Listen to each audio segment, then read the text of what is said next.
Halo, kembali lagi dengan Kang Afif di sini. Di sini saya akan sharing pada Anda tentang guilt trip dan cara menyikapinya. Awas, ini penting sekali karena seringnya kita menjadi korban guilt trip tanpa kita sendiri sadari. Ujung-ujungnya Anda stres, kesal, dan lain-lain. Nah, video ini penting untuk Anda. Sebelumnya, apa sih guilt trip itu? Jadi gini, ketika Anda itu merasa terbebani dan merasa bersalah gara-gara kepentingan orang lain, maka bisa jadi saat itu Anda sedang menjadi korban dari guilt trip itu sendiri. Contoh, mungkin Anda pernah ngedengar ada pasangan yang ngomong kayak gini, kalau kamu cinta sama aku, harusnya kamu lebih mentingin aku daripada hobi kamu. Jerep, tiba-tiba bikin pasangannya ngerasa serba salah karena guilt trip ini. Contoh lain, kalau kamu putusin aku bakal nyakitin diri aku sendiri. Jerep, kena lagi tuh guilt trip si pasangannya, jadi ngerasanya serba salah. Atau contoh lainnya, ya udah, aku pergi sama dia aja, karena kamu nggak bisa nemenin aku pergi sih, nggak bisa diandelin. Padahal Anda sedang sungguh-sungguh kerampungin deadline tugas Anda. Jelek, kena lagi guilt trip-nya. Kebayang ya? Atau contoh lagi, supaya semakin kebayang. Anda pernah melakukan kesalahan, misal, ya nggak besar sih, kecil-kecil aja. Misal, nggak sengaja numpahin kopi ke baju teman Anda. Terus, Anda juga udah minta maaf, tapi ternyata sejak itu, teman Anda itu terus-menerus membahas kejadian itu. Awas, dia mah suka numpahin kopi di mana-mana. Awas, dia mah suka numpahin kopi di baju. Awas, hati-hati, kalau sama dia nanti kamu harus nyuci baju lagi. Iya, dulu kamu kan pernah numpahin kopi di baju saya, jadinya saya harus nyuci ekstra deh. Padahal itu kejadiannya udah lama. Nah, itu juga salah satu contoh guilt trip. Dan banyak banget contoh-contoh lainnya di kejadian sehari-hari. Bahkan bisa jadi nih, pas saya ambil cerita ini ya, sambil saya cerita ini, Anda tiba-tiba teringat satu atau dua orang, nah, saya ada nih teman atau saudara saya yang suka saya gitu, yang suka kayak gitu. Oh, ternyata itu namanya guilt trip toh. Nah, oke. Nanti saya akan ceritakan lagi ciri-cirinya dan bagaimana Anda bisa menyikapinya secara positif. Intinya, gimana untuk tetap menjaga hati dan psikologis Anda itu untuk tetap aman, terjaga, baik, dan sehat. Coba nih, saya ingin bertanya pada Anda, pernah nggak Anda merasa nggak nyaman, ya, ngerasa bersalah, ya, hanya karena permintaan atau perkataan seseorang, teman, saudara, pasangan, atau yang lainnya, yang membuat Anda itu pada akhirnya mau nggak mau harus ngikutin perkataan dan permintaan orang tersebut. Ya.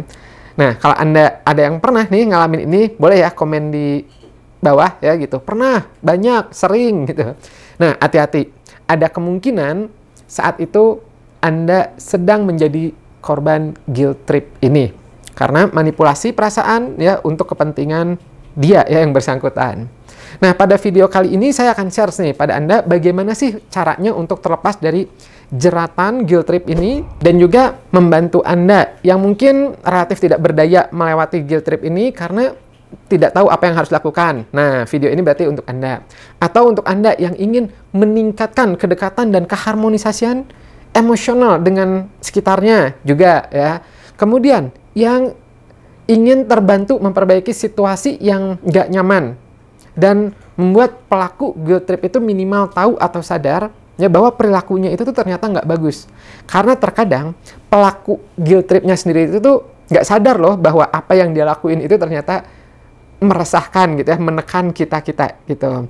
Ini bener loh ya. Apalagi seringkali guilt trip ini terjadi pada hubungan yang dekat seperti Anda dan sahabat, teman, saudara, rekan kerja dan lain-lain. Seringkali terjadinya tuh pada orang-orang yang kita pedulikan ya. Dan ternyata itu juga menjadi salah satu penyebabnya. Jadi pelaku guilt trip ini ya itu biasanya sehari-hari tuh komunikasinya tuh kayaknya baik-baik saja, ya, terkesan dekat, hangat, kayak komunikasi kayak keluarga, kayak teman seperti itu. Tapi ternyata mereka jarang seramah yang Anda kira. Ketika ada kesempatan, mereka akan memainkan guilt trip-nya sehingga Anda nanti merasa utang budi, ya, atau membuat Anda itu jadinya merasa bersalah kalau dia ada kebutuhan dan Anda nggak bisa membantunya. Kenapa ini bisa terjadi? Salah satunya karena adanya rasa peduli, perhatian, dan kasih sayang Anda ke dia. Sehingga ketika Anda mengecewakan, ya, mengecewakan mereka, dan dimanipulasi bersalah, ya rasa bersalah itu akan semakin kuat. Nah, sebelum kita lanjut, yang perlu dicatat adalah kalau kita melakukan kesalahan atau kekecewaan mengecewakan orang, ya, itu memang kita sendiri harus tahu diri, ya gitu, harus tahu bahwa kita itu salah dan kita harus minta maaf. Ini benar banget. Tapi bahasan di sini bukan itu, yaitu adalah dalam guilt trip ini kesalahan itu dimanfaatkan, disalahgunakan oleh orang lain untuk mengendalikan dan membuat perasaan kita itu jadi terus-menerus merasa bersalah, ya. Kan nggak enak, betul nggak?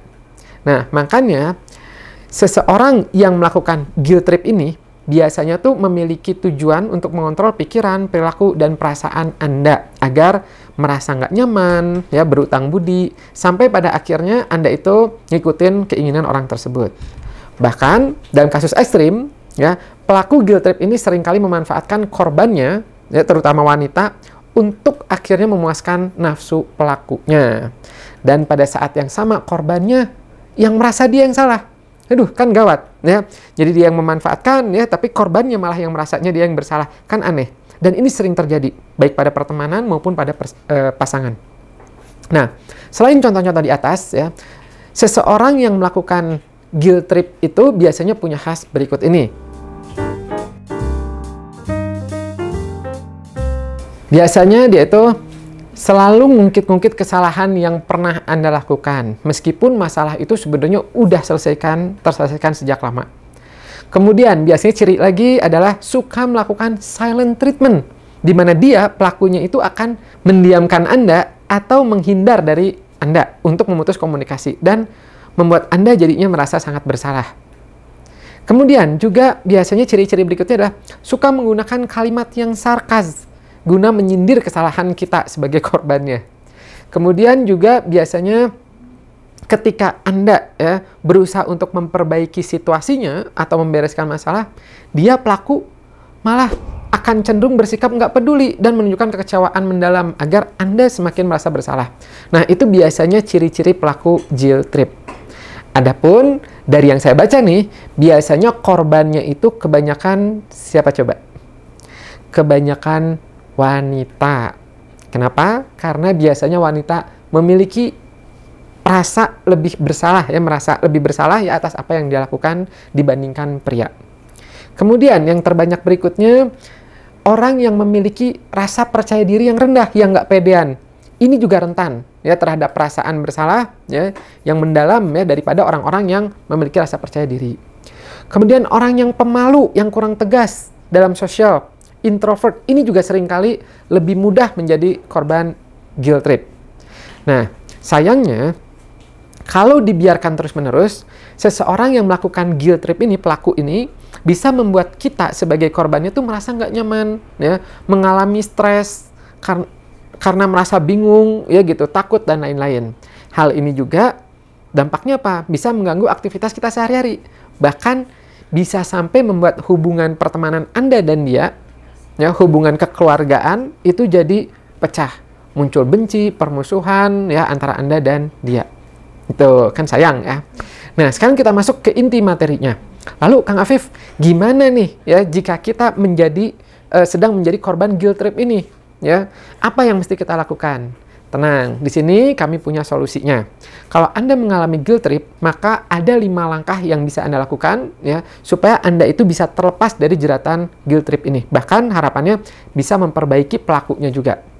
Nah, yang pertama, yaitu adalah tenang, relax. Inilah langkah pertama, ya. Anda harus tenang, ya, dan Anda katakan pada diri Anda sendiri bahwa saya paham situasinya dan tahu bahwa perilaku dia, baik sadar ataupun tidak sadar, itu membuat Anda merasa bersalah.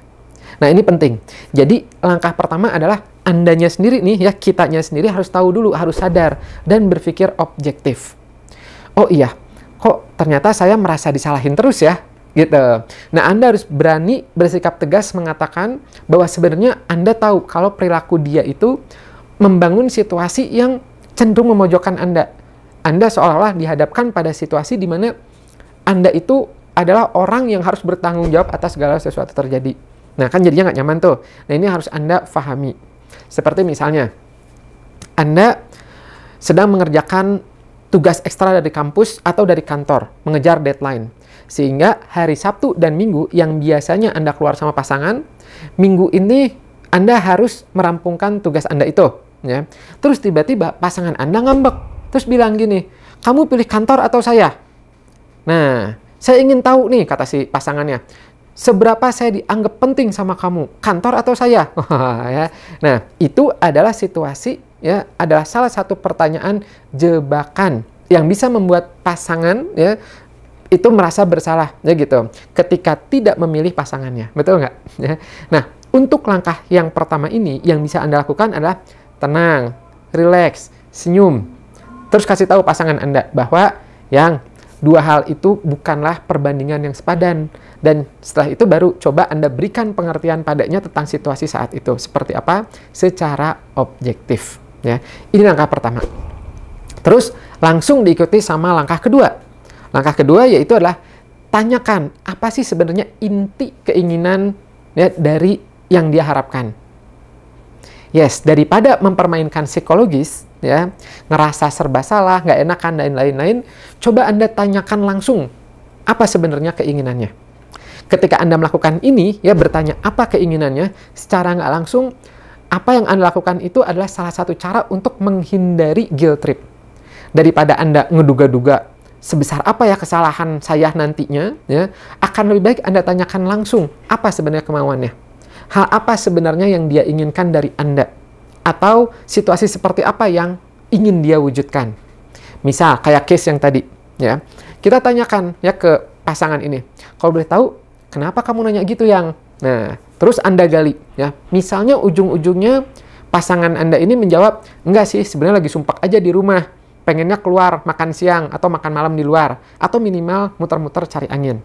Nah, lihat, dengan Anda menanyakan seperti itu, apa inti kemauannya, selain membantu Anda menghindari dari rasa bersalah berlebihan, ya, dan menjadi korban guilt trip nantinya, juga akan membantu Anda untuk menemukan solusi. Bisa jadi dengan, oh ternyata inti kemauannya itu. Nah, bisa jadi malah win-win solution. Misalnya, oh oke, kalau itu sih saya juga perlu refreshing, biar seger ngerjain tugasnya. Ya udah, sambil makan siang yuk, kita keluar sebentar, cari angin, cari makan. Udah gitu saya lanjut kerja ya, deadline-nya sebentar lagi. Nah, coba lihat, ya gitu. Jadi, merubah dari perasaan dan lingkup masalah menjadi solusi dan objektif, menghindarkan diri dari potensi guilt trip ini, ya, di guilt trip ini. Nanti, kalau keadaannya sudah lebih baik, ya, lebih membaik, Anda dan dia itu akan bisa saling terbuka, ya, dan mengerti satu sama lain. Selain itu juga akan terjadi kesepakatan di awal tuh, ya gitu, mengenai kesanggupan atau ketidaksanggupan Anda untuk melakukan hal tersebut. Dengan seperti itu, ya, jadinya apa? Nggak akan ada pihak yang merasa dipersalahkan nantinya. Nah, itu adalah yang kedua.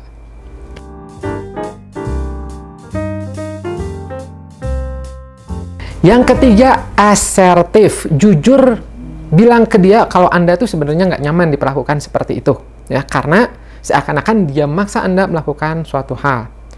Merasa kesel, marah, dan kecewa itu wajar dan sah-sah aja. Terlebih, ya, kalau misalnya perasaan itu muncul, ya, ketika dia atau seseorang itu sedang melimpahkan kesalahan yang sebenarnya nggak begitu fatal, ya, atau bahkan yang Anda sendiri itu nggak sadar melakukannya. Misal, contohnya, Anda nggak sengaja numpahin susu ke lantai. Terus Anda udah minta maaf baik-baik, dan Anda hendak membersihkan tumpahan susu itu. Terus tiba-tiba, dia memanfaatkan kesalahan Anda. Seperti, duh, gara-gara kamu, jadi ajakan nanti cepal semua. Itu bisa kemana-mana, nanti banyak semut. Aduh, ini sih harus dipel semuanya satu lantai, ya, satu rumah misalnya. Kacau gitu ya, sambil terus ngedumel. Jadi secara nggak langsung, itu ngebikin Anda nggak nyaman. Kalau Anda nggak ngepel semua, dia bisa-bisa bakal terus-terusan ngebahas susu tumpah terus. Tapi di sisi lain, kalau Anda harus ngepel semua, Andanya ngerasa nggak adil, nggak nyaman. Nah, di sinilah langkah yang ketiga. Nah, jadi selain tenang, kalem, objektif, berikutnya itu adalah asertif. Jujur dan sampaikan pada dia bahwa, iya, maaf gitu, saya bukan sengaja mau ngotorin tempat ini. Ya, saya bukan sengaja mau numpahin susu di sini. Apalagi saya sendiri kan suka sama susu ini. Jadi ini tumpah tuh sebenarnya saya sendiri rugi, misalnya gitu. Ya, bukan malah seneng. Nah, saya mau bertanggung jawab. saya minta maaf dan saya mau membersihkan tumpahan susu ini sampai bersih. Itu tanggung jawab saya. Bukan tiba-tiba harus ngepel semua area ini. Enggak, tanggung jawab saya adalah membersihkan dari tumpahan susu ini. Nah, gitu. Jadi, cara untuk menghindari situasi adalah dengan mengatakan perasaan Anda yang sebenarnya. Realita itu objektif. Jangan mudah nggak enakan. Jangan mudah menerima semua perundungan, bulian, ya, atau beban, ya gitu, saat Anda tidak sepatutnya dipersalahkan. Karena Anda juga punya hak untuk melindungi harga diri dan membela diri Anda sendiri. Yang keempat, nah ini udah next step nih, ya. Kalau sampai dia masih belum berubah-ubah, Anda bisa kasih tahu ke dia bahwa karena sikapnya itu, ya, kalau melakukan itu terus tuh bisa membuat nanti tuh nggak nyaman. Ya, dan ini bisa berpotensi membuat hubungan jadi nggak nyaman, ya, jadi merenggang hubungannya gitu kalau dia melakukan seperti itu terus. Jadi guilt trip ini kan umumnya perilaku verbal, kata-kata komunikasi yang bisa membuat kita merasa tertekan dan bahkan bisa jadi kita menyalahkan diri sendiri. Nah, jadi ketika Anda ngedengar omongan dari orang lain yang seakan-akan itu membuat Anda itu merasa terpojokan dan tidak nyaman, Anda bisa coba kasih tahu ke dia, awas, kata-kata seperti itu bisa nyinggung saya loh, dan kalau diterusin bisa membuat hubungan kita jadi jauh loh. Nah, bahkan tanpa disadari, ya bisa jadi sikap dan ucapan yang tidak menyenangkan itu kan bisa-bisa memunculkan rasa dendam, ya gitu, rasa mengurangi empati, ya, di antara Anda, ya, antara Anda dan dia gitu. Nah, jadi sebelum semakin meluas dan semakin mendalam, lebih baik coba hindari dengan cara memberitahunya sedari dini.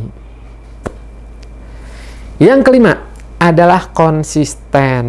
Yes, untuk menjaga hubungan secara positif dan tidak lagi menjadi korban guilt trip, Anda bisa secara konsisten bersikap baik dan sabar selama menjalani proses ini. Melakukan kelima langkah ini, ya, di sisi lain, ini selain bermanfaat buat Anda, harapannya juga akan bisa memotivasi para pelaku guilt trip untuk berubah menjadi lebih baik.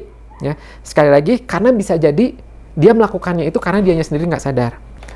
Jadi selain harus bersabar, sering-seringlah mengajak dia ngobrol, ya, agar Anda dan dia tuh bisa mengerti satu sama lain. Karena kan komunikasi itu penting, ya, dan menjadi kunci, ya, dari terciptanya hubungan harmonis dalam berbagai situasi.